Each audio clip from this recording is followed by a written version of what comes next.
Actuellement, nous sommes donc sur l'échafaudage qui est monté dans le cul-de-four de Notre-Dame-de-Lorette, qui se trouve dans le 9e arrondissement, rue du Châteaudun, à Paris. Et le décor que nous avons restauré aujourd'hui de François Picot est de 1836. Donc François Picot peint ce décor qui représente le couronnement de la Vierge. Alors déjà Picot peint sur un fond doré, ce qui permet de refléter énormément la lumière et de donner une luminosité particulière à toute l'œuvre et un ton très chaud. Ensuite, les couleurs de Picot sont extrêmement intéressantes parce que le groupe central est très vif, très lumineux. On a des couleurs qui sont comme des rouges fuchsia, comme l'habit de la Vierge, ou encore un bleu outre-mer qui rappelle énormément les fresques du XVe siècle italien. Aussi, on a des violets, où ce sont des couleurs extrêmement saturées et qui sont un peu tape à l'œil. Alors quand nous sommes montés pour la première fois sur l'échafaudage, on a été face à un décor complètement noirci, encrassé, avec des lacunes colossales sur certaines figures. Les lacunes, ça veut dire qu'on avait une perte complète de la peinture et on arrivait carrément sur l'enduit d'origine du mur. Donc perte définitive et irréversible, avec des traces d'humidité assez importantes, des craquelures, des cloques, des boursouflures qui montraient un état du support extrêmement chaotique et très difficile à comprendre. D'abord, on a pu vérifier surtout la présence d'humidité.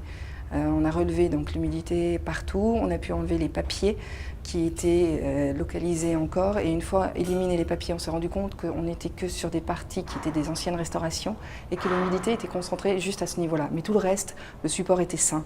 Ce qui veut dire que déjà on a pu être rassuré à ce niveau qui était quand même un problème assez grave.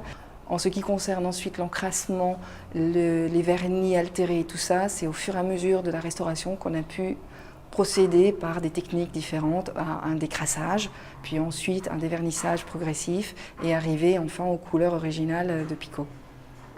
Alors François Picot n'est pas connu comme un grand peintre de son époque, mais comme un peintre académique. Ici, la restauration, avec les analyses que nous avons pu faire, nous permettent de connaître mieux Picot et de se rendre compte à quel point, en définitive, il était vraiment assez génial pour son époque. On est au 19e siècle, ils ont des matériaux nouveaux, ils testent énormément et surtout ils cherchent à résoudre un problème qui est le problème tout simplement du salpêtre, de l'humidité. Et ici, Picot, ce qu'on a pu comprendre grâce aux analyses, utilise une couche d'imperméabilisation de son support, à savoir de l'enduit qu'il met, en mettant à l'intérieur un élément très important, c'est-à-dire c'est du quartz pilé, c'est-à-dire du verre, ce qui a permis quand même d'imperméabiliser extrêmement bien la surface. Ensuite, dans un décor comme ça, on peut penser qu'il établit déjà chaque partie de sa composition. Oui, il y a un dessin préparatoire, il commence à poser chacune de ces figures, mais par la suite, il n'hésite pas à revenir dessus.